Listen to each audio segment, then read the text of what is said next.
Saludemos a Paola Cabezas, que está con nosotros, colega, le digo yo a Paola porque ella estudiante de comunicación social también, ¿no? Por ahí. Así que, bueno, Faxo. Un gusto, Faxo, de la Faxo. La gloriosa, entonces, la gloriosa. La gloriosa Faxo. Entonces, ahí hay que hacerle alusión a la academia. Y locutora también de radio, una de las mejores voces de la radio. Sí. Uy, no me voy a acordar. Sí. ¿Hasta qué año estuviste en la radio, Paola? ¿Cómo estás? ¿Qué tal? Bueno, primero saludar formalmente, buenos días, gracias por darme la oportunidad de compartir con ustedes ya en el set, porque siempre he estado vía...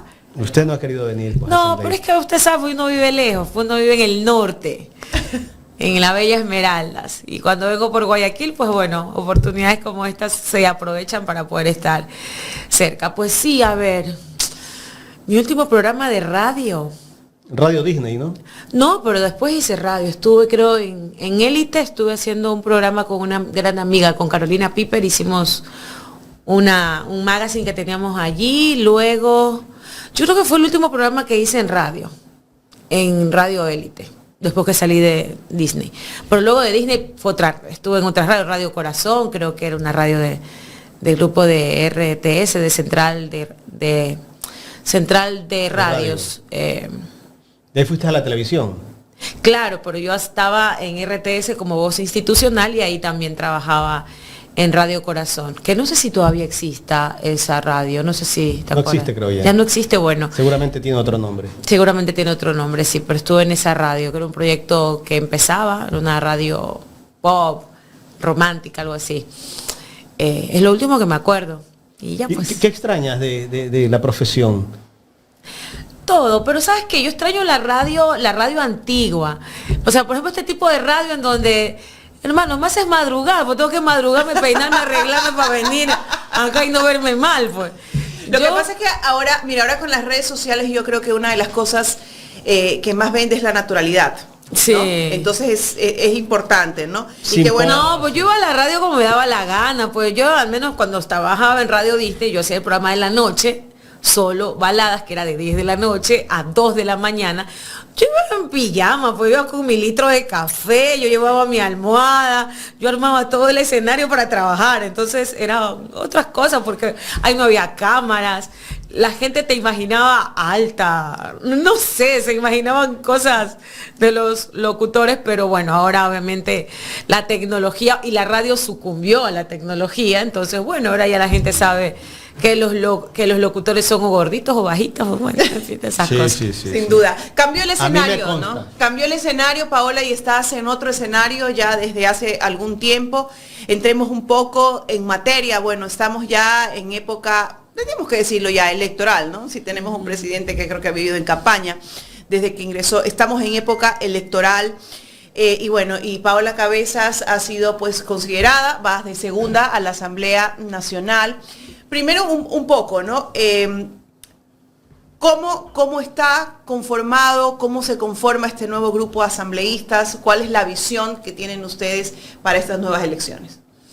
Bueno, más que como movimiento, yo sí quisiera hablar del contexto y antes que tuviera la oportunidad pues de hablar con ustedes, los escuchaba hablando de la composición de varias candidaturas de derecha. Yo creo que nunca en la historia ha habido una papeleta tan nutrida como la que momentáneamente existe. Y me parece interesante, y no lo voy a hablar solo desde el movimiento, sino desde la tendencia, que haya existido esa ventana, esa indijita que permita al progresismo o a la tendencia de centro izquierda poderse sentar a hablar de un proyecto en conjunto. Porque el país en este momento no da más. Y si bien la Revolución Ciudadana es la fuerza política con un voto duro consistente, somos una fuerza política que en los últimos 2 años, en los últimos 2 periodos presidenciales ha tenido una importante representación parlamentaria, hemos llegado a la segunda vuelta, pero no ha sido suficiente. Y esto ha venido indiscutiblemente dando la posibilidad de que los últimos 7 años el neoliberalismo, y el neoliberalismo más recalcitrante, hablamos de una economía que ha venido ligada más al capital especulativo de la banca y ahora pues un niño rico que está utilizando el poder para justamente engrosar más la fortuna de sus familiares. Yo creo que el escándalo, y ojalá esto no quede como titulares y el escándalo que representa este contrato que ha entregado Petroecuador de 18 millones otra vez a la tía del Ecuador, otra vez a la tía del presidente. No nos olvidemos que también el contrato de alimentación para los desayunos escolares y el contrato también para la comida de los privados de la libertad también le entregaron a una empresa ligada a la tía del presidente. Y es como que no pasara nada, y es como que no sucediera nada. Y hago énfasis en esto porque esas son las cosas que en este momento tenemos que enfrentar. O tenemos un gobierno que le devuelve el poder a la gente, que permita que sea la gente la que se beneficie de manera directa de las políticas públicas, y no tengamos un gobierno que, como el anterior, estaba beneficiando al capital económico para engrosar las ganancias de sus bancos, o ahora el niño rico al cual han puesto que gobierne para engrosar las chequeras de sus familiares. Y creo que eso es importante, porque esta posibilidad que el centro izquierda pueda aglutinar fuerzas para ganar en una vuelta es muy importante. El ejercicio que hemos hecho todas las fuerzas políticas de estos diálogos ha sido, pues obviamente, cumplirlo con lo que dice el Consejo Nacional Electoral, hacer nuestras primarias, elegir nuestros candidatos, y hasta el 30 de agosto hay la posibilidad de alianzas. Sí, en mi partido, ya un poco hablando del tema partidista, sí, en mi organización política me han considerado para ser parte de la lista nacional. Soy segunda en la lista nacional, la primera, hablando en temas de una mujer dentro de la lista, hablando del tema género. Y bueno, lo valoro. Esto no es un tema más que, no lo considero un tema personal, creo que esto es un tema también colectivo. Hay una representación étnica importante, la representación de la mujer. Creo que hemos hecho un trabajo fundamental que va a permitir, Paola no es la figura, es lo que también tiene, digamos, el componente que le damos de apoyo o aporte a la lista. Creo que hay una mezcla importante de juventud, de experiencia, el tema étnico, que también es muy importante. Y bueno, creo que hoy, más allá de esta importante representación, sean esto en las listas nacionales, provinciales, del exterior, Parlamento Andino, lo que decanta de aquí en adelante es, digamos, aunar todos los esfuerzos para que esta idea de una coalición progresista se pueda concretar. No sé si, Paola, te entiendo bien, ¿no? Pero un poco aclarémosle la mente a la ciudadanía. Aún están abiertas las posibilidades, Paola está en el segundo casillero asambleísta nacional, pero están abiertas posibilidades a diálogos. Ustedes están dispuestos, pues, a sumar fuerzas de centro izquierda. Significa que en todo este contexto aún las situaciones pueden cambiar, sí, tanto como presidente, vicepresidente y asambleístas. Por Ustedes supuesto. incluso están dispuestos a deponer de pronto ciertos puestos o candidaturas en función de que el centro izquierda se una y hagan una sola fuerza. ¿Lo comprendo bien así? Mire, yo entiendo y no... A mí no me gusta hablar a título personal, pero por ejemplo, yo creo que sí es importante en este momento entender que los políticos y los partidos políticos no deben ser el centro de la discusión. A mí me preocupa mucho que las personas se pongan en primer lugar y que no estemos pensando que en este país, el último fin de semana, si ponemos a sumar todos los muertos del país, creo que superaron los 50 muertos a nivel nacional, el último fin de semana. Y cuidado más. Si no entendemos que en este país la contracción económica empobrece a unos y hace más rico a otros, que en este país no hay empleo, que estamos expulsando a los ecuatorianos, que dicho sea de paso, mientras venía acá leía una noticia en donde ya México y Estados Unidos se han unido para empezar a deportar a todos los migrantes que están llegando a esos países, y quienes lideran la lista son los migrantes ecuatorianos. Si no nos preocupa que los jóvenes en este momento no tienen posibilidades o esperanza de trabajo, de estudio en este país, pues estaríamos perdiendo una gran oportunidad y la razón de ser de la política. La razón de ser de la política es el servicio a la gente. Y en lo personal, yo no me perdonaría bajo ningún concepto que digan por la tosudez de Paola, porque Paola se cree la más y no quiere ser. No. Hoy yo soy candidata nacional en el segundo escaño de mi partido. Pero si en esas alianzas mi espacio permite que alguien que aglutine más votos, más fuerza, tenga la posibilidad de que ganemos en una sola vuelta, yo no tengo problema. Yo creo que en este momento tenemos que pensar en el país. Hoy las personas debemos ser elementos conductores para la unidad. Aquí lo único que va a poder enfrentar a las chequeras que ustedes decían, para poder enfrentar a todos estos elementos que son distractores, porque hoy nos tienen preocupados de cosas de cero relevancia e importancia y nos estamos olvidando de lo fundamental, que es que están matando a la gente, que están empobreciendo más a los ecuatorianos y que esa debe ser la razón de ser, de hacer política. Ojalá el ego no nos gane, ojalá no haya posibilidades de consensos y de diálogos. Me preocupa mucho, le tenía cierto, yo no lo conozco, en realidad ha sido más bien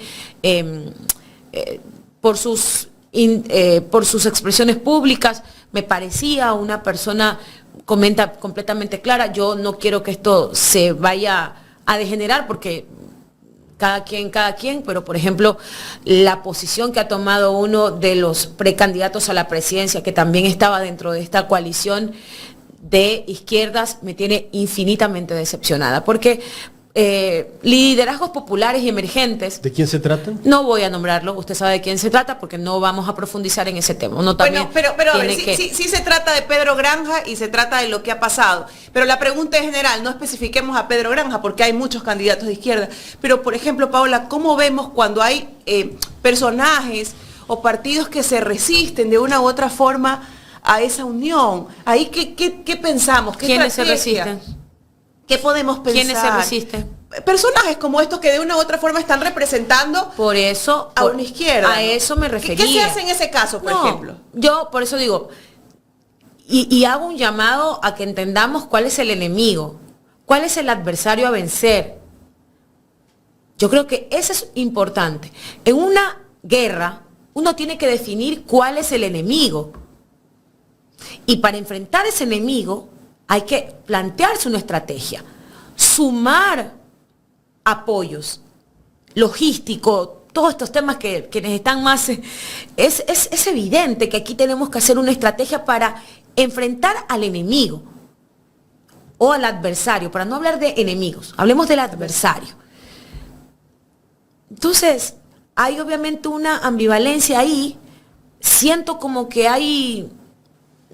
no estamos entendiendo cuál es el enemigo. Y el enemigo definitivamente no es la Revolución Ciudadana, no es Rafael Correa, no somos nosotros. Y creo que lo fundamental e importante es respirar y que empezamos a definir quiénes son en realidad los que están generando o los que han generado durante estos últimos 7 ya 8 años todos los problemas que están agravando la posibilidad de mejores días para los ecuatorianos en el país. Ojalá. Aún hay esperanza entonces, Jaime. Yo estoy hablando desde mi posición. Yo no más allá de que no voy a tomar partido sobre este tema, pero sí lamento los ataques virulentos contra mi compañero, porque el expresidente Rafael Correa es mi compañero. Es un líder importante de mi organización, pero adicionalmente, más allá que yo hable como compañera de él, es innegable que Rafael Correa tiene muchos adeptos, que todavía tiene una influencia política importante en el país. Y sí, ahí uno no quisiera pensar mal. Yo no quisiera pensar que Pedro es el chimbador, no quisiera pensarlo. Quiero pensar que tuvo un mal día, que... no sé. ¿Borró los tuits después Pedro Granja? No sé, yo no lo sigo, no sé. Yo obviamente, quisiera pensar que tuvo un mal día, que algo sucedió, que de repente suele pasar en esos momentos que uno explota y quisiera pensar que es eso. Y no quisiera pensar que es el chimbador, porque de ser así sería una lástima, porque hay un pueblo que reclama, por Dios, que ya no los maten más. Hay un pueblo que está esperando mejores días. Insisto, hay que identificar a los adversarios. Y acá no estamos. Yo creo que hay que identificarlos y por acá no es. Asambleísta, pasemos a otros temas. Tema seguridad. Usted, que es de la provincia de Esmeraldas, justamente antes de ayer escuchaba a la ministra del Interior que decía que la inseguridad ha bajado al 21%. ¿Eso se refleja en la realidad en la provincia de Esmeraldas? Mire, toda esa información vertida públicamente por la ministra del Interior son elementos que estamos utilizando para el juicio político. Como usted conoce, soy la interpelante de uno de los juicios políticos presentados contra la ministra del Interior. Ya el CAL ha cumplido todos los procedimientos que establece la Ley Orgánica de la Función Legislativa.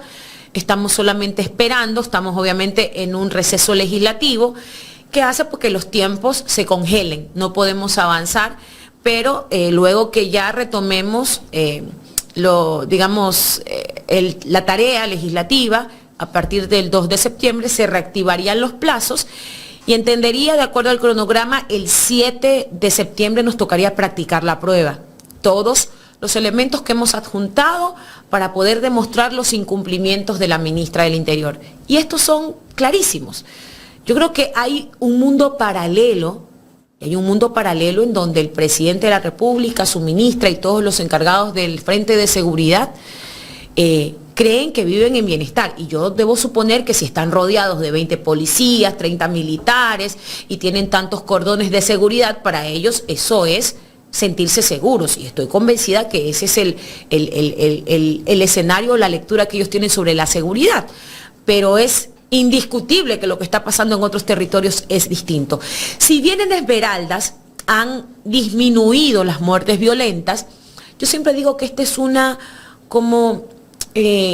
paz inducida, una paz que puede dar esa sensación de que hemos vuelto a la normalidad, pero que, digamos, identificamos algunas acciones que se están llevando en algunos territorios, digamos que todavía o hay que seguir intensificando y trabajando en los temas de seguridad. Hoy quizás esos números se han revertido, eso no implica que no haya muertes violentas en Esmeraldas. Hoy el tema o la zona caliente del país está concentrada en la zona 8, que es Guayaquil, Durán y San Borondón.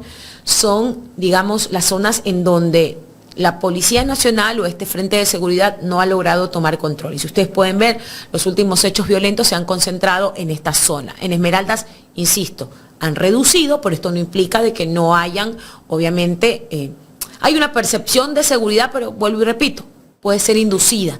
Y eso en algún momento explota. Entonces, Esmeraldas estuvo de fiesta, ahora en agosto, se reactivó la economía, la gente está volviendo a ir a las playas, sobre todo ahora los estudiantes de la sierra van a volver a clases, pero esto permitió obviamente que la mayoría de estudiantes de la sierra puedan ir a nuestras playas y eso ayuda porque hay muchas personas, muchos empresarios turísticos, hoteleros que le apuestan a esos negocios y que, digamos, haya esta percepción de seguridad ayuda mucho. Las carreteras siguen hecho pedazos. Ojalá también entiendan que eso también es parte de la reactivación y si no ponen las vías en condiciones óptimas, pues eso también puede generar, digamos, algún tipo de inseguridad a quienes visitan la provincia. Esto en cuanto a Esmeraldas, pero no nos desconectemos de lo que está pasando a nivel nacional. Las muertes violentas siguen incrementándose. La ministra decía que julio había sido el mes en donde menos muertes violentas habíamos tenido. Falso, de falsedad absoluta, 580 muertes violentas en el mes de julio y esto obviamente se va a ir comparando de acuerdo a los indicadores que se vayan presentando. Pero insisto, ellos viven en un mundo paralelo que no se compadece con la realidad. Por eso hay suficientes elementos para llevar a juicio político a la ministra. Yo la ministra en lo personal no la conozco.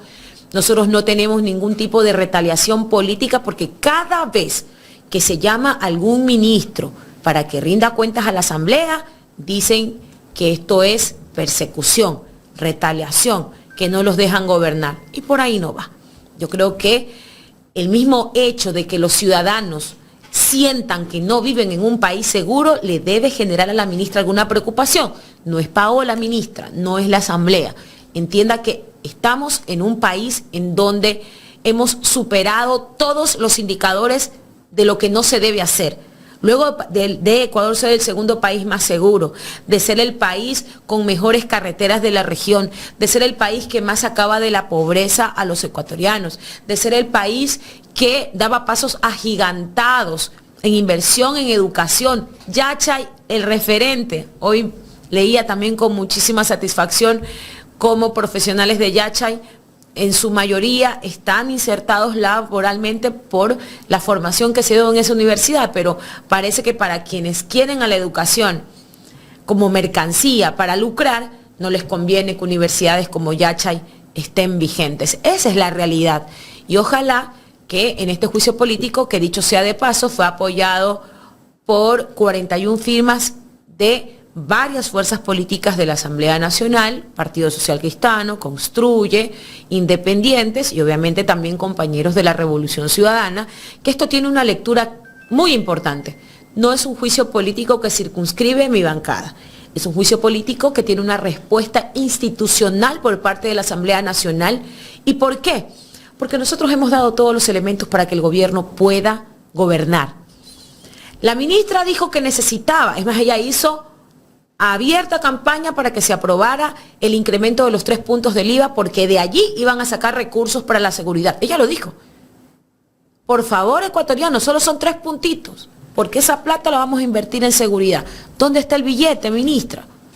¿Dónde está la plata? Porque la viceministra del Interior, la viceministra de Finanzas, en un medio de comunicación, dijo que por concepto del incremento de los 3 puntos del IVA, se habían recaudado 550 millones de dólares. Contribución. Me enteré que el BID les va a dar 150 millones más. Piden contribución. Mire, la ministra ha tenido una metamorfosis interesante. Primero hacía rifas, ¿se acuerdan que decía colaboren con la policía? Y andaba casi con las rifitas, cómprame una rifa para arreglar los patrulleros, más o menos así, ¿se acuerdan? No estoy mintiendo. Después dijo que no, 3 puntitos, nada más, solo con 3 puntitos ya. Y subieron el IVA y no pasa nada. Y ahora, aquí en Guayaquil hicieron una cumbre de seguridad y hablando de los grandes logros, todas mentiras. Señores, todas mentiras. O sea, ese 20% que decían que se bajen de su mundo, que se reduce en la gallada de ellos. Porque obviamente a ellos no los matan porque tienen 30, 40 policías, pues, así cualquiera. No, y ella dice que arriesga la vida, ¿no? Bien, déjeme saludar a John Zurita, que hace un aporte al super chat y deja un mensaje. Dice: mi admiración por Paola por su empatía, lealtad y valor para defender al pueblo. Gracias, John Zurita. Bien, Paola, pasemos a otro tema. ¿Qué criterio merece las expresiones de la fiscal calificando el juicio político como narcojuicio? Mire, es que la fiscal ya dejó de ser fiscal hace mucho tiempo. La fiscal es un actor político. La fiscal ha utilizado justamente su cargo y la institución en la que debería liderar para justamente darle una lucha sin cuartel al crimen organizado. Ella ha determinado desde su percepción quiénes son los criminales y quiénes no. Para ella, Fito, todos los GDOs que se han fugado, toda esta gente que en realidad es la que tiene en terror y en zozobra al país, esos no son importantes. Es más, ni se habla de esa gente. Ella ha decidido encasillar a cierto sector político como ella lo ha calificado, que creo que es un error, porque no es entender el rol que cumplen las instituciones. A la señora fiscal, luego de este Frankenstein que montó el Trujillato, a ella le hicieron creer que ella está por encima de todo. Entonces, acá no hay independencia de funciones, ella allana jueces. Yo no sé, o no sé si estamos entendiendo lo que representa esta acumulación de superpoderes en una sola persona y que no haya una distancia entre tus facultades. Y esto se lo permitieron, porque yo no estoy diciendo que los casos plaga, metástasis, donde están metidos jueces, fiscales, todo eso. No estoy diciendo que esa gente no se la tenga que investigar. El tema es que vuelve o sea, se vuelve a dar ese mensaje equivocado. Si tú estás conmigo, tranquilo, no te toco. Si no te es más, el sinvergüenza es aquí se la salió de la corte a ser candidato a la presidencia y todavía ni siquiera se va a decir del mismo director de la judicatura, todavía ni siquiera renuncia, por él ya salió a lanzar su candidatura a la presidencia. ¿Alguien lo sanciona? ¿Alguien dice nada? No. ¿Por qué? Porque aquí se le pone la fiscal. Pues entonces ellos están ahí, hay un matrimonio ahí, entonces no sucede nada. Asambleísta. Pero si hay algún otro juez que decida hacer algo que incomoda a la patrona, pues bueno, ya sabemos lo que pasa. Pero entonces, no, la patrona, ella es la patrona, ella es la dura, ella es la que manda. Entonces, podemos ver estas condiciones en donde ella mide los tiempos, ella decide cuándo sí, cuándo no, tiene amenazada a las fuerzas políticas y ella obviamente se toma su tiempo, el juicio ahorita no, ahora sí, y bueno, eso es lo que le han permitido, y a decir de sus expresiones no me sorprenden, hay que rechazarlas, hay que rechazarlas,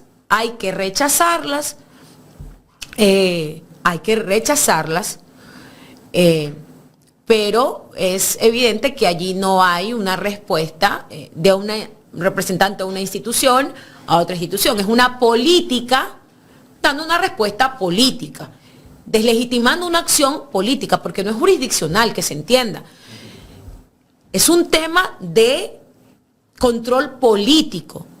Y ella está haciendo una respuesta política. A ella no se le está fiscalizando por ser candidata, sin partido, por ella parece candidata. Y téngalo, y mire, seguramente después de esta entrevista, no sé, me sacarán alguna infracción de alguna cosa, porque como no tienen por dónde, pero cada vez que yo digo alguna cosa me impulsan algo. Así que ya le comentaré y le mandaré el nuevo impulso fiscal, porque así se pasa. Gisela Garzón dijo algo, un IP contra Gisela Garzón. Alguien dice una cosa, ping. Algún juez hace eso, allánenlo, esto, el otro. Entonces, quien no quiera ver eso, no sé en qué país vive. La patrona así actúa. Más importante es ser fiscal ahora que es presidente de la República, tal vez. Eso lo decía David Chávez, ¿no? Hace poco. Insisto, esto es lo que parió el Trujillato. Y eso tenemos. Entonces, acuérdense cuando Trujillo dijo que las resoluciones del Consejo transitorio iban por encima. Eso era constitucional y que estaban por encima de la Constitución. O sea, nada. Y los medios callados. No, o sea, no los medios. Los medios de comunicación, los que hacen opinión pública. Ojalá solamente fueran los medios. El tema es que todos sucumbieron a eso. Y sabe que me interesaría o me encantaría que quienes hacen periodismo de investigación solamente se remitan a las cuentas de Twitter de los que saltaron cuando intentaron allanar a los jueces de la Corte Nacional. Los mismos que le aplaudían cuando allanaban por tweets, esos mismos ahora dicen, pero ¿cómo? ¿Qué pasó? Estuvo mal antes como está mal ahora. Lo que pasa es que en este país, dependiendo a quién allanen, está bien. Y le aplaudieron. Háganse cargo. Ese es el intuerto. Eso es el intuerto que parió el Trujillato. Y eso recién empieza. Entonces, como ya viene la campaña, ella también está en abierta campaña. La fiscalía no podía quedarse afuera. O se olvidaron también que cuando las elecciones anteriores se tomaron la foto con el fiscal de Colombia diciendo que nuestro candidato en ese momento, Andrés Arauz, había recibido financiamiento de un grupo irregular de Colombia. Ese fiscal está en este momento respondiendo a la justicia en Colombia. La de acá sigue persiguiendo con impunidad absoluta. Entonces, ella se activa en campaña, así que no se sorprendan, ya a la compañera Viviana Veloz también le están haciendo una investigación, a otros compañeros asambleístas y por eso el titular del narcojuicio. Miren, el tiempo nos va a dar la razón. Quien no ha hecho nada contra el narcotráfico es usted. La que no ha detenido a los EDOs es usted. La que no ha hecho nada para recapturarlos, para organizarse con la policía, con la inteligencia, para traerlos de vuelta al país, es usted.